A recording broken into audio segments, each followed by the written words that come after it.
प्रिय दर्शकों, आप सबको हमारी नमस्कार। मैं हूँ रेणुका, आपकी होस्ट इस प्रोग्राम में। Jigyasa, u stelt uw vraag en verrijkt uw kennis. U mag uw vragen appen of sms'en op het telefoonnummer 875-4x0 at page 0000.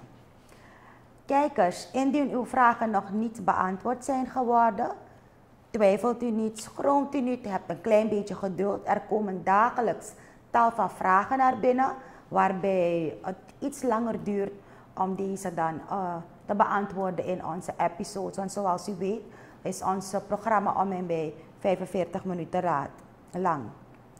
आज रात्रि के प्रोग्राम में हमारे साथ उपस्थित है प्रोग्राम में पंडित Shravan Kumar रामसुदीप Tiwari.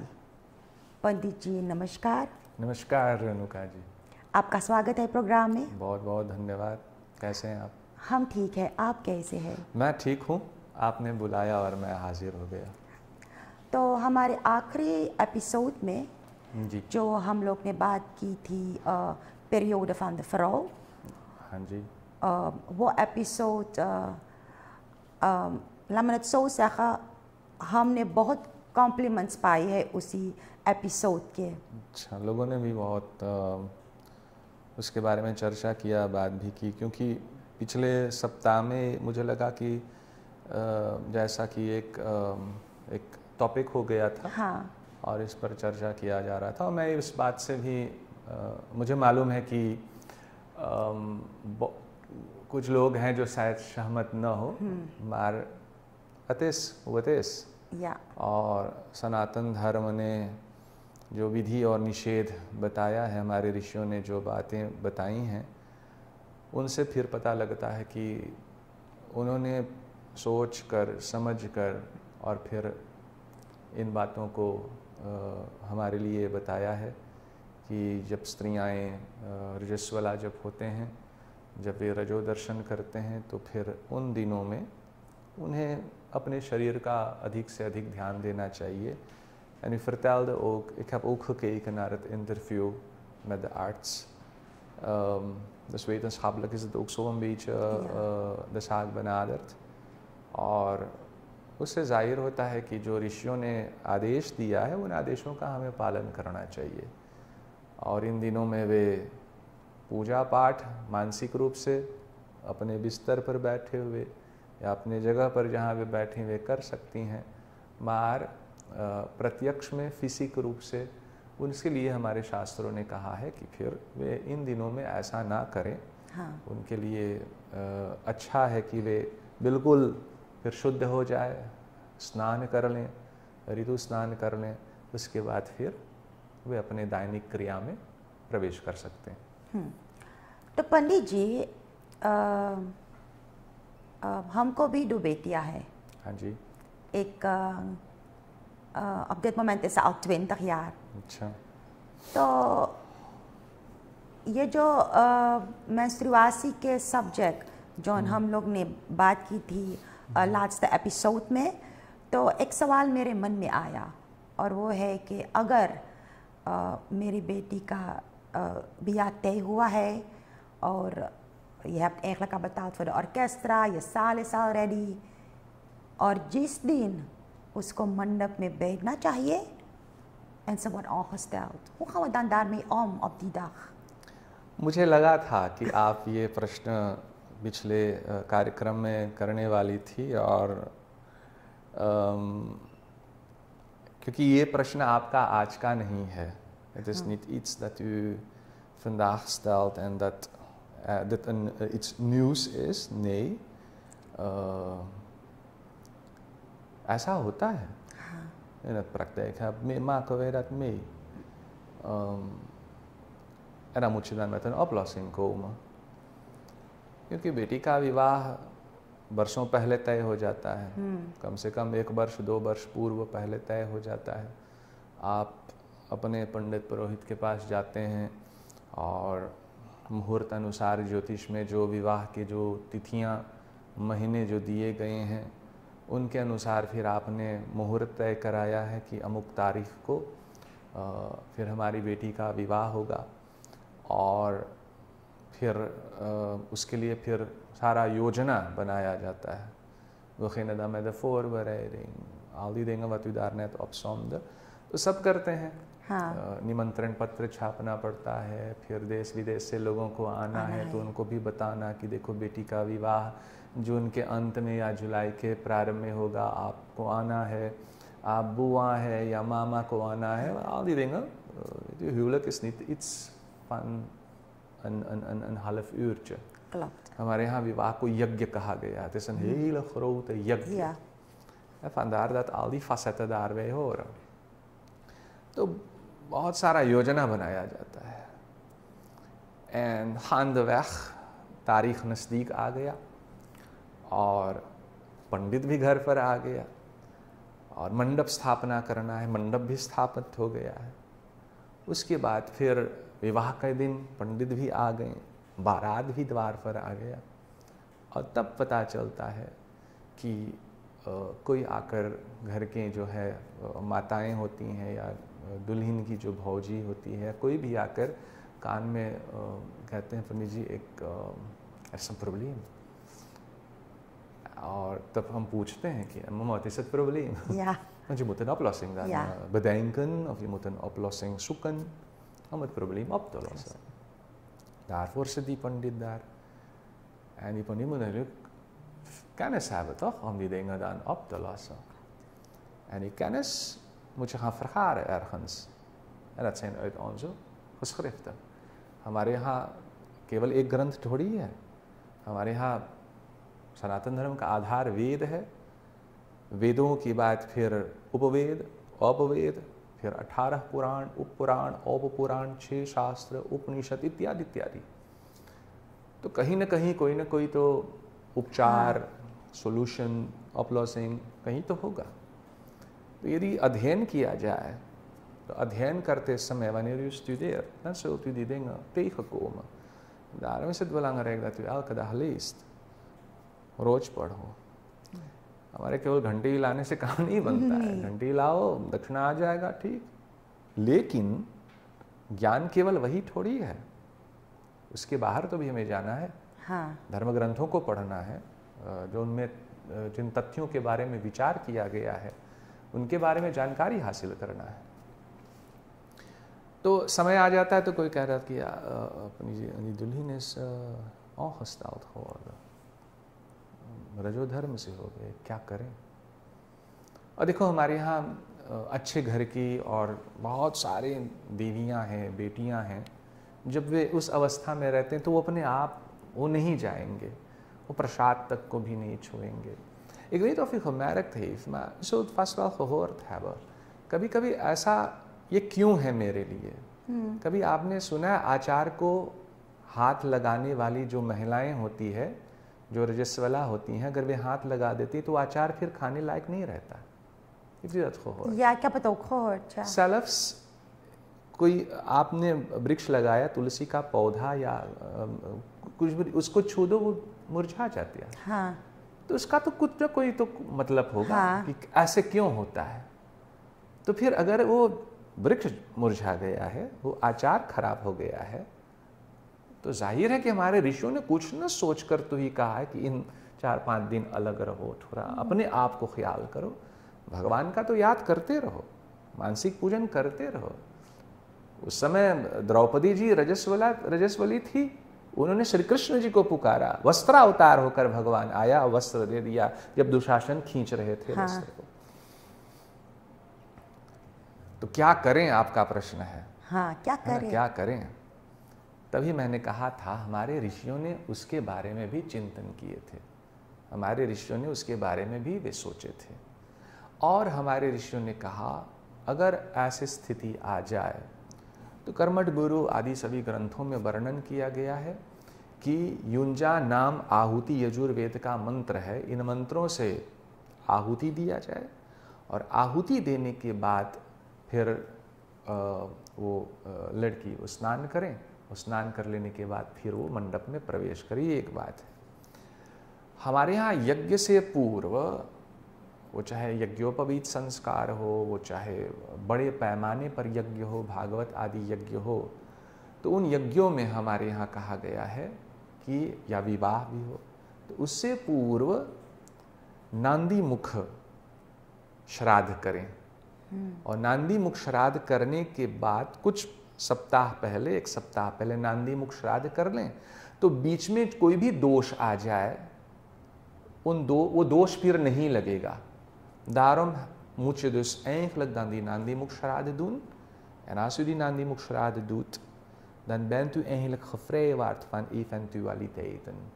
En natuurlijk als dat kind ongesteld raakt voordat ze in de mandap aankomt, dan zou de pandit daar de Yunja naam Ahuti, जो मंत्र है, उन मंत्रों के माध्यम से आहुति प्रदान करें, फिर बेटी स्नान करें, फिर वस्त्र इत्यादि श्रृंगार करके फिर वे मंडप में प्रवेश करें. हमारे ऋषियों ने इन सारे चीज़ों पर रेणुका जी विचार किया, विमर्श किया, और तो हमारे लिए ये विधि निषेध बनाया है. अब जो इसे मानते हैं वो मानते हैं, और जो न मानते हैं भाई मैं उनसे कैसे मनवा सकता हूँ, ये तो फिर निर्भर है आपके ऊपर. हाँ. जैसे इस वर्तमान समय में प्रशासन कितना कहता है कि टुगेदर लोग बहुत एक साथ न आओ कि महामारी संक्रमित कर देगा, तो जो मानते हैं वो मानते हैं, वो दूरी बनाए रखे हैं. हाँ. जो इस बात को मानकर दूरी रखते हैं वो अपने आप को बचाते हैं, औरों को भी बचा लेते हैं. जो नहीं मानते हैं वो खुद संक्रमित होते हैं, औरों को भी संक्रमित कर देते हैं. तो बिल्कुल अपने ऊपर निर्भर है, और मैं किसी के ऊपर कोई दबाव नहीं डालता हूँ. और ये धर्म ग्रंथ न मैंने बनाया है और न मेरे पिताजी ने बनाया है. हाँ. ये धर्म ग्रंथ वेद व्यास जी हमारे ऋषियों ने बनाया है, हमारे वेदों से निकला हुआ है सब, और उन्हीं का हम पालन करने का प्रयत्न करते हैं. तो दानकेवाल पंडित जी, एक हफ्ता पहले मैं किसी बस मैं इमानता बसूक, और वहाँ पर एक लड़की जो है मुझसे पूछा कि वो भी एक सवाल करना चाहती है इस प्रोग्राम में, और en als ik haar vraag mee kan nemen.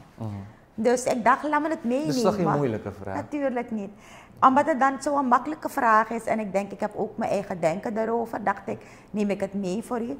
तो पंडित जी, जब बेटी का शादी जब होती है ना, विवाह, तो एक weduwe, waarom mag ze geen कन्यादान doen? Wat denkt u zelf? आपने कहा कि आपको उत्तर मालूम है, आप क्या सोचते हैं? पंडित जी, ik weet dat het niet mag. Maar waarom mag het niet? Wat denk je? Wat zou ertoe hebben bewogen dat je niet zou moeten, niet zou mogen? Dus ik heb me eigenlijk nooit zo, om heel eerlijk te zijn, ik ben me nooit echt zo gaan verdiepen daarin. Maar wat ik wel heb geleerd is dat een weduwe in principe geen kanyadaan mag doen. Dat klopt van haar dochter. Je zou dan eerst een echtpaar moeten zoeken die dan die kanya, het kan dan kaki zijn, het kunnen mami mama zijn, het kan kaki kaka zijn, het kan berkimai en dada zijn. En daarna misschien eventueel, maar als moeder zelf vind ik, en stel je voor, waarom mag het niet? Ik heb het kind zo groot gebracht, Panditji. Ik kan me best wel voorstellen en indenken dat het een zeer delicate kwestie is.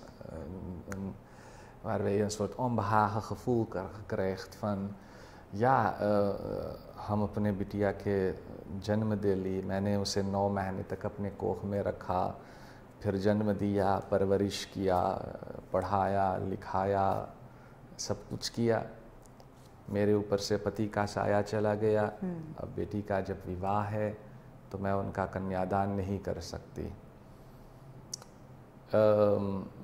Dus natuurlijk, ik begrijp de emotionele kant van de vraag wel. लेकिन we moeten rationeel gaan denken. हर हाल में कन्या तो उसी की है, वो माँ है, हाँ, उनकी बेटी है. लेकिन अगर इस बात को ठीक तरह से यदि समझाया जाए तो मुझे लगता है कि वे समझ जाएंगी। And der zijn vrouwen die weduwe zijn, जिन्होंने अपने बेटे का भी विवाह किया, जिन्होंने अपने बेटी का विवाह किया, लेकिन स्वयं कुछ नहीं किसी और को रखा प्रतिनिधि रूप में। Net wat u zei toch? Ja. Een echtpaar, ze zoeken een echtpaar, काकी काका हो इत्यादि हो, ये सब फिर वे करें।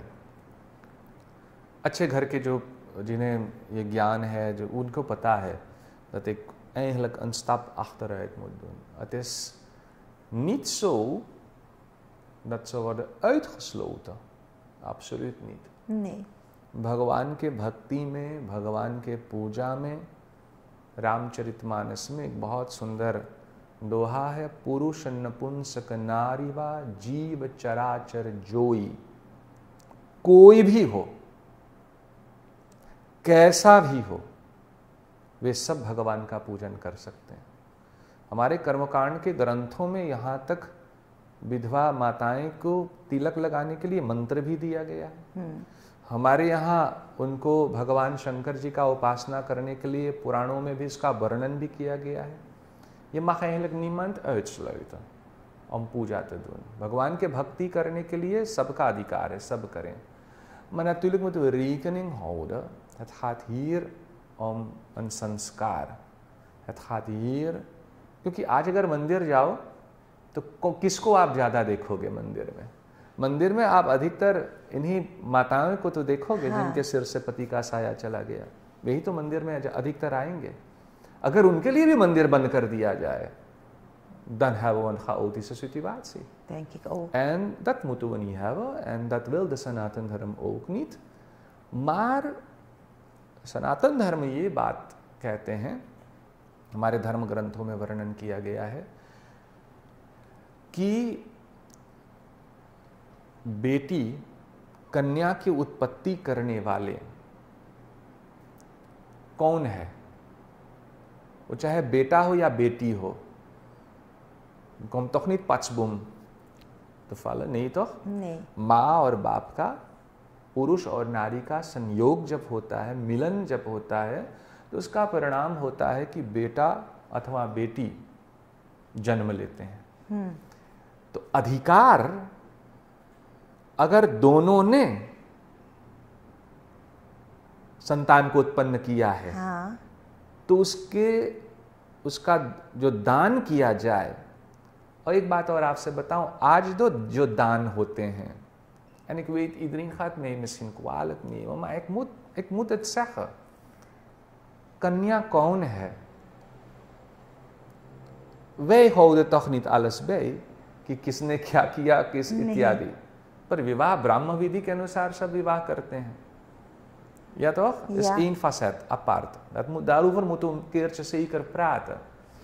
maar hier, अगर माँ और बाप के संयोग से, दो लोगों के मिलन से बेटी अथवा बेटा का जन्म जब होता है और उन बेटी अथवा बेटे का जब संस्कार किया जाए, तो फिर कौन वो संस्कार करेगा? उसके लिए धर्म ग्रंथ कहते हैं कि माँ बाप को ही साथ मिलकर, उनका ही अधिकार है कि वे दोनों साथ मिलकर के कन्यादान करें अथवा बेटा का विवाह करें, इत्यादि इत्यादि। अब मैं आ रहा हूं आपके प्रश्न पर, क्योंकि आपका प्रश्न ये है, एक निकल गया, हाँ। पति की शरीर शांत हो गई, केवल बचती है पत्नी। En dan noemen we zo'n vrouw een weduwe, हमारे यहाँ विधवा उसे कहते हैं, पर हमारे लिए वो माता है, वो माँ के समान है। तो इसीलिए वे ये नहीं कर सकती है, क्योंकि बेटी जो है उसका विवाह होगा। Die gaan een koppel vormen। En bij die koppelvorming is het heel erg belangrijk dat zij ook gezegend moeten worden door een koppel ook. Natuurlijk door de moeder ook, want die heeft haar tenslotte grootgebracht, opgevoed, etc. etc. तो हमारे लिए फिर यही कह दिया जाता है कि वे साथ में जरूर रहें। मुझे नहीं लगता कि कोई पंडित ऐसा होगा जो ये कहे नहीं नहीं नहीं तू विधवा बटे निकर यहाँ से। नहीं, हमारे यहाँ ऐसा नहीं होता है। नहीं। वो अछूत थोड़ी है, वो तो मेरी माँ है, सम्मान के योग्य है, पूज्या है, इसीलिए वे भी रहें. Maar het is altijd beter als een echtpaar erbij is, want er zal een echtpaar nu gaan vormen. En dan is het beter dat zij erbij zit en samen de handelingen uitvoert. En ik denk dat een weduwe daar absoluut geen problemen mee heeft. Je hebt natuurlijk mensen die er niet mee eens zijn, dat mag. We leven tenslotte in een democratisch land. Iedereen heeft zijn mening. We kunnen, net wat u in het eerste programma zei, onze visie kunnen botsen met elkaar. Ja. Dat is gezond. Want het zou heel saai worden als iedereen in één richting zou denken, denk ik. है ना? तो इसलिए ये प्रश्न शंकराचार्य जी से भी प्रश्न किए गए थे. Shankaracharya Swami Shri Nischalaనంద Saraswati ji. We weten in India hebben we 4 Shankaracharyas, momenteel 3. En een van de Shankaracharyas, dat is Puri Math के शंकराचार्य श्री स्वामी निश्चलानंद सरस्वती जी. तो उनसे ये प्रश्न किया गया तो उन्होंने मुस्कुराकर पहले क्यों नहीं कर सकते हैं, जरूर कर सकते हैं, maar toen kwam hij op het antwoord en hij formuleerde het ook heel mooi en hij zei van het beste is dat de ouders dat doen, dus moeder en vader samen doen en dan is dat natuurlijk zeer succesvol. समझ गए आप? हम समझ गए पंडित जी. Alleen, net wat u zegt, de emotionele band, de rishta die je hebt met je Betty, dat is wel dan heel erg zwaar. Maar ik snap u helemaal nu. इसीलिए मैंने कहा कि उसे निकाला नहीं जाता. नहीं. Ze blijft erbij. हाँ, हम लोग साथ में करेंगे. Precies. हाँ. En ik denk dat het... Nee, dat is niet... Dat is toch te doen? Nee, dat is te doen, ja.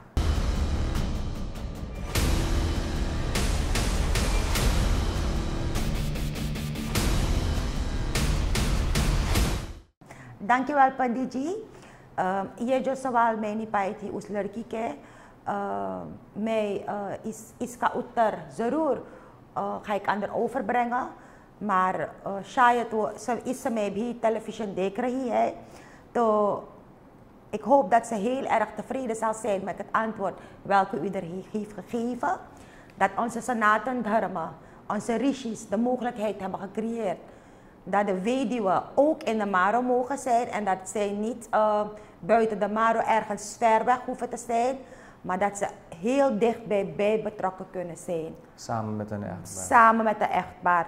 और मुझे भी खुशी है कि अगर एक वेदियों के साथ एक echtpaar भी है, इसका मतलब है कि जो 3 लोग कन्यादान करेंगे tegelijkertijd is veel meer आशीर्वाद en hoe meer आशीर्वाद des te beter. Klopt.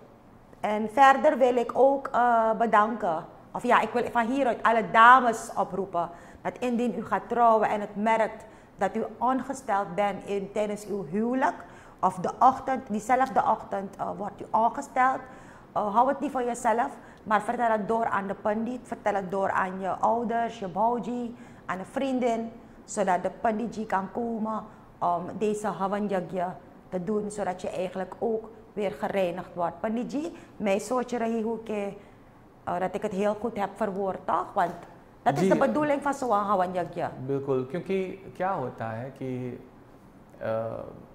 बहुत लोग होते हैं जो बोलते हैं, बता देते हैं, पर कुछ लोग होते हैं जो misschien शर्म के कारण या ik weet niet welke redenen er zullen zijn en dan verbergen ze dat, maar dat is dan niet goed, उसे दोष लगेगा और दोष से मुक्त होने के लिए ज़रूरी ये है कि आप उसे पंडित जी के कान में डाल दें.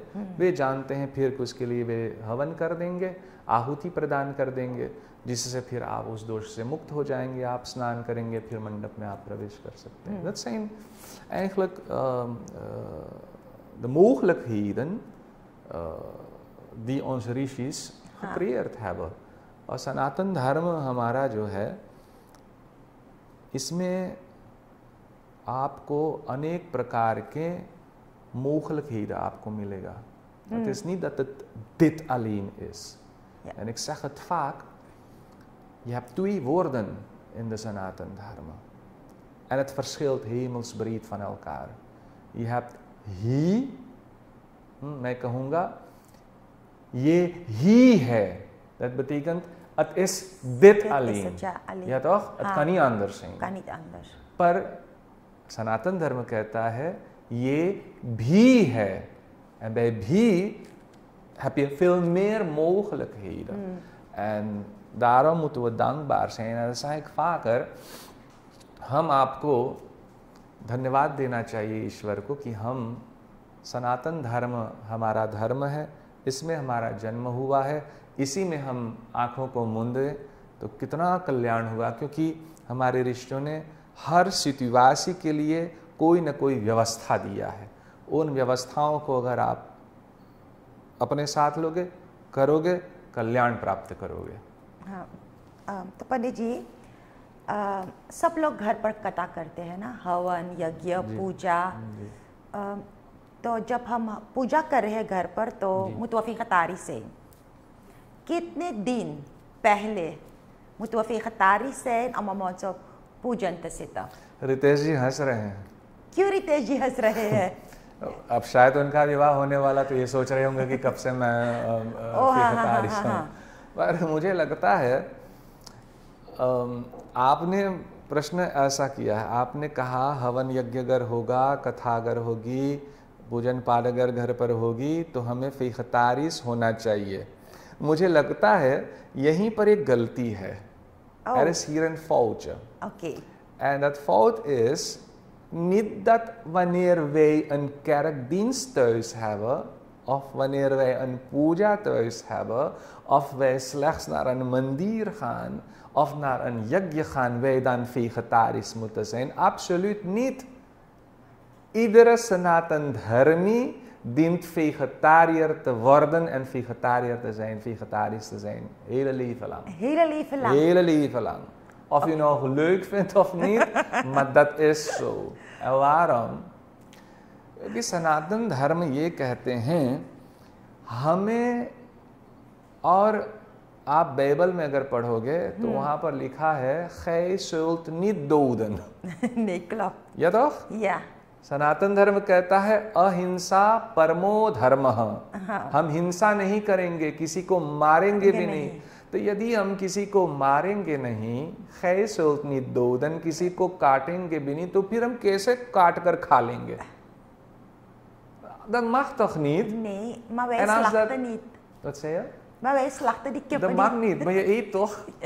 En dus, इसीलिए मैं कहता हूँ कि ये दरअसल ये प्रश्न ही गलत है. और अगर मैं आपको बोलूँ कि आप चलो ठीक है, एक सप्ताह पूर्व आप वेजिटेरियन रहो, आप फ़िख़तारिस रहो, तो इसका मतलब मैं यहाँ बैठकर ये कहता हूँ कि सनातन धर्म ये भी कहता कि आप खा सकते हो. Oh ja, inderdaad. Ja, klopt. Maar dat kan ik niet zeggen. Nee. Dat mag ik ook niet zeggen, nee. want सनातन धर्म हमें ये उपदेश देते हैं कि शाकाहारी रहो, मांसाहारी आपके लिए नहीं है. हम ईश्वर का, परमात्मा का हम संतान है. केवल मैं नहीं पर पूरा ब्रह्मांड का हर एक जो है वे सब ईश्वर का संतान है. एक पिता के विपुल कुमारा, भय पृथक गुणशील acara. Het is één God. Wij zijn allemaal kinderen van die ene God. En zelfs niet wij mensen, maar alles wat geschapen is door de creator, हम सब उनके संतान हैं. फिर ऐसा कैसे हो सकता है कि मैं किसी और को मारकर खा लूं? कहाँ हो सकता है? पर लोग करते हैं. मुझे बहुत आश्चर्य होता है रेणुका जी, और आप शायद मुस्कुराएंगे या तो हंसेंगे. मैं प्रवचन में अक्सर ये बात बोलता हूं, कितने देर के लिए हम ये काम कर डालते हैं, मारकर या slachterij से लाकर या पता नहीं कहां से. is voor een mum van een tijd. Ja. क्षणिक सुख के लिए. voor een korte duur. बस net zolang je tong is. ये जीवा जहां तक है वही उसी के सुख के लिए. क्योंकि यहां से जहां नीचे, हलक से नीचे अगर उतरेगा तो कल प्रातः काल वो विष्ठा बनकर निकलेगा. हाँ. Ja toch? Je gaat het deponeren ergens. Klopt. Dus voor dit stukje alleen, तो आप क्या करेंगे? मसाला और ज़्यादा डाल दे, नमक और मिर्चाई, है ना?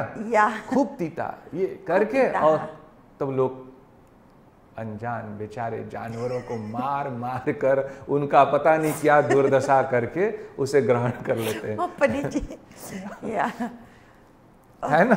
हाँ, ये तो सही बात है। हाँ। तो ये प्रश्न ही गलत है और मैं इस पर कोई उत्तर देना नहीं चाहूँगा। मैं तो ये कहूँगा, आपको पूजन पाठ करना है तो आपको पता है कि आपको शुद्ध रहना चाहिए। बस आप ये खुद तय कीजिए कि मैं कितने दिनों पूर्व शुद्ध रहूं तो फिर मैं वो कर्म करूं। हमारे लिए शुद्धि के लिए कितना वर्णन किया गया मैं आपको बता नहीं सकता। भीतर के विकार को दूर करने के लिए पंचगव्य का प्राशन करना इत्यादि इत्यादि, तब आदमी कहीं जाकर शुद्ध होता है। पर मैं फिर ये बात कहूँगा कि क्योंकि हम सनातन धर्म में जन्म लिए हैं तो आप कोशिश जरूर करें। मैं एक बार अपने आचार्य जी से मैं पूछ रहा था, हमने कहा आचार्य जी, सनातन धर्म ने नारा लिया कि अहिंसा परमो धर्म, सबको आजीवन शाकाहारी होना चाहिए। vanaf geboorte tot de dood moeten wij, dienen wij vegetarisch te zijn, vegetarische maaltijden te nuttigen। पर बीच में ऐसा कैसे हो गया? तो उन्होंने बहुत सुंदर उत्तर दिया। उन्होंने कहा कि कुछ लोगों ने अपने जीवा के स्वाद के लिए एक योजना बनाया। Het is geen mop eigenlijk, maar u gaat, क्योंकि आज क्या होता है, आज ये होता है कि लोग सप्ताह में एक दिन निकाला है कि हम इस दिन वेजिटेरियन रहेंगे, इस दिन हम जल चढ़ाएंगे, हनुमान जी को पाठ सुनाएंगे इत्यादि इत्यादि। Maar weet u hoe het gekomen is dat er gekozen wordt voor 1 dag per week? Nee, hoe is dat gekomen? Daarop gaf die Acharyaji antwoord. Hij zei, vroeger was het zo dat men dacht van, weet je wat, per jaar gaan we 1 keer, dus de mensen zouden 1 keer dan niet vegetarisch zijn, dus zouden andere dingen gaan eten. Ja. Toen dachten ze van, weet je, dat is zo lekker. We gaan niet een jaar lang kunnen volhouden, 1 keer in een jaar, toch? Dan wat hebben ze toen gedaan? We gaan het per maand 1 keer doen। Rita is देखो हंस रहे हैं। महीने में 1 बार, 1 बार फिर 1 महीने में। हाँ। Dus dan is het nu per jaar 12 keer। फिर उसके बाद कहा कि नहीं man, het is toch, we moeten vaker। तो बोले अच्छा महीना छोड़ दे, हफ्तवा में 1 दिन हम लोग खाली गोश्त मछली खा खोई। Oké, dus dat het de andere dagen zouden wij dan vegetarisch zijn. Dus 6 dagen vegetarisch, 1 dag gaan we iets anders eten. तो हो गया 12 माल 4, 48 dagen per jaar। अब उसका बिल्कुल उल्टा हो गया है। अब ये हो गया है कि हम सप्ताह में 1 बार शाकाहारी रहेंगे और बाकी पूरे साल हम जो मन चला सब जाएगा। Dat is dus 365 dagen minus 12।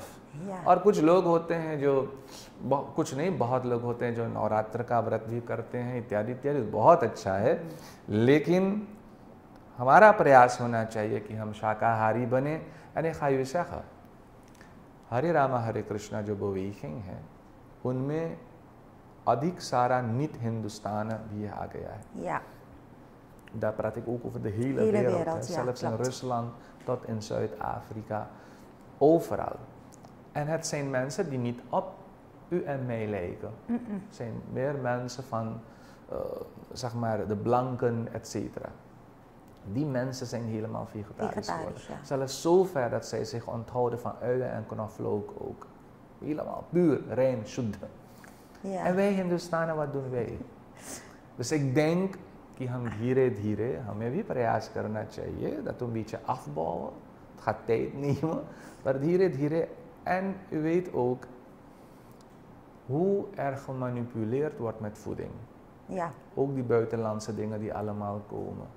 Terwijl शाकाहारी, शुद्ध शाकाहारी, हमारे जो शाक सब्जियां हैं, dat krijgen we van de natuur, and that उसको हम ग्रहण करते हैं। फिर और हमारे यहाँ एक बात और कहा गया है, जैसा अन्न वैसा बने मन, जैसा खाओ अन्न वैसा बने मन। अन्न जो हम ग्रहण करते हैं, so what you okay, Ashif और मनुस्मृति में तो यहाँ तक कहा गया। रेणुका जी, मैं चाहूँगा कि वो श्लोक रखें दूरदर्शन। मांस का अर्थ क्या होता है? मांस is vlees, toch? Ja. Maar wat betekent मांस zelf? मनु महाराज कहते हैं मांस का अर्थ होता है जो आज मैं खाऊंगा, कल वो मुझे खाएगा। Dus wanneer je vandaag een kip eet, gaat die kip morgen jou eten, want morgen ben jij misschien een slak of een worm ergens en dan word jij dan door die kip gegeten. Oh ja, daaraan had ik niet gedacht. Ja, dus ik denk dat je daaraan nu wel moet denken. En afbouwen, nou, प्रयास करना चाहिए। मैं जानता हूँ कि ये बहुत मुश्किल बात है, लेकिन अगर प्रयास करो तो अच्छा होगा और धीरे धीरे आप शुद्धता की ओर जाओ। Dus om terug te komen op die vraag hoeveel dagen van tevoren, ik heb geen antwoord daarop, maar dat moet u zelf weten कि कितने दिन से दीपावली जब होता है तो आपको मालूम है कि घर कितने दिनों से आप शुद्ध करते हैं। क्यों? क्योंकि लक्ष्मी आएगी घर पर, इसलिए हम सब शुद्ध करते हैं। तो इसी प्रकार जैसे दीपावली वैसे ही आप कीजिए, घर को साफ कीजिए सब कुछ। और एक बहुत विडंबना ये है कि घर पर पूजन होता है, पर मैं देखता हूँ कि लोगों का जब एस्कासी खोलो तो अंडा रखा हुआ है भीतर। Dat is dan ook niet correct. Nee, dat klopt het niet. Dus ik denk dat we dat zelf moeten weten. Ja. कि हमें क्या करना चाहिए, शुद्ध होना चाहिए। Dus vegetarisch, wij dienen gewoon vegetarisch te zijn. En ik kan hier onmogelijk dan zeggen, want dan ga ik indirect zeggen dat het wel mag. En dat ga ik niet doen. Nee, klopt. Maar dan Ritesh zal wel heel erg blij zijn dat er een verandering is gekomen. Want daarom lacht hij ook zoveel. Ja.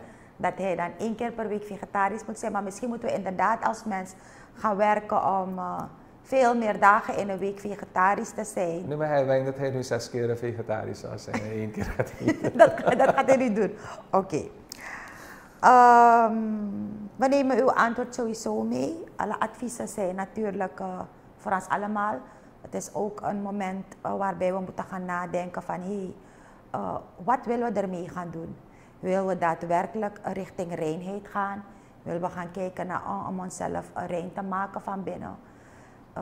Wat u heeft aangegeven, met Diwali maken we natuurlijk altijd alles schoon. Want ik weet, als ik Diwali thuis heb, dan probeer ik helemaal geen design in huis te hebben. Precies. Dus, maar dat is ook bij puja hoor, पंडित जी। और भगवान कृष्ण जी भी गीता में कहते हैं, जहाँ पर वो अन्न के बारे में चर्चा जब करते हैं, तो वो कहते हैं कि अन्न 3 प्रकार के होता है, सात्विक, राजसिक, तामसिक। और सात्विक अन्न को हमें ग्रहण करना चाहिए। En dat betekent dus dat je niet iemand gaat doden om jezelf tevreden te gaan stellen. Dat kan niet है।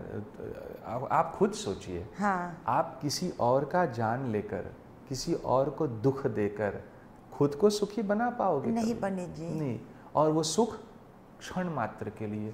Hoe lang zit u aan tafel? Half uurtje. Ja. En daarna? Dan ben je dan wordt het in spijt। या जिस और अगले सुबह प्रातःकाल toilet में जाओ, फिर वहां पर उसे विसर्जन करो। हाँ, है ना? फिर dus het brengt je toch aan het denken hoor, pandit जी। En ik hoop dat met u samen eigenlijk alle kijkers ook even bij stilstaan en kijken hoe ze dan hierin verandering kunnen brengen। जानते हो पंडित जी, ये मेरी बात है। जब हम 40 बरस के, toen ik 40 zou worden. Bent u al 40? Ja, had ik voorgenomen om vegetariër te worden. लेकिन क्योंकि बच्चे हैं घर पर, पति है घर पर, वो गोश्त चाहते हैं, मछली चाहते हैं, तो ये जो vegetariër होना मैंने uitstel किया। Maar misschien gaat het me nu, misschien moet ik er ook weer over gaan nadenken. Want en bespreken. Ja. Misschien kan het toch wel lukken, op een of andere manier. Het moet zeker lukken. Kijk, als je positief denkt, dan gaat positief gebeuren. Precies. Inderdaad. So Pandit ji, dan hebben we ook nog een andere vraag binnen gehad, और वो है ये, क्या ये सच है कि अगर हम जब खाना पकाते हैं कामक्रिया के वास्ते moet het zonder uien en knoflook और क्यों? काम क्रिया। हाँ, कामक्रिया। अच्छा अच्छा, आपका मतलब है श्राद्ध क्रिया। हाँ, Panigi, stop. De regisseur wenkt me Ja. dat wij toch moeten eindigen met ons programma. Het is altijd heel fijn om naar u te luisteren. Sowieso denk ik, elke episode tot nu toe breng ik zeker iets nieuws mee naar huis. Ja. En het leuke daarvan is dat als ik dus samen zit in een gezelschap, dat we best wel over Jigyasa kunnen praten. Ja, dat is goed. Ja, en thuis ook, bij mij, sowieso de kindertjes die leren heel veel meer. Dus ik wil u heel hartelijk dank zeggen. जी हाँ, मैं भी बहुत धन्यवाद आपको दे रहा हूँ। Jigyasa stelt uw vraag en verrijkt uw kennis. U mag uw vragen appen of sms'en naar het telefoonnummer 875 4 keer 0. Shubhratri. Namaskar.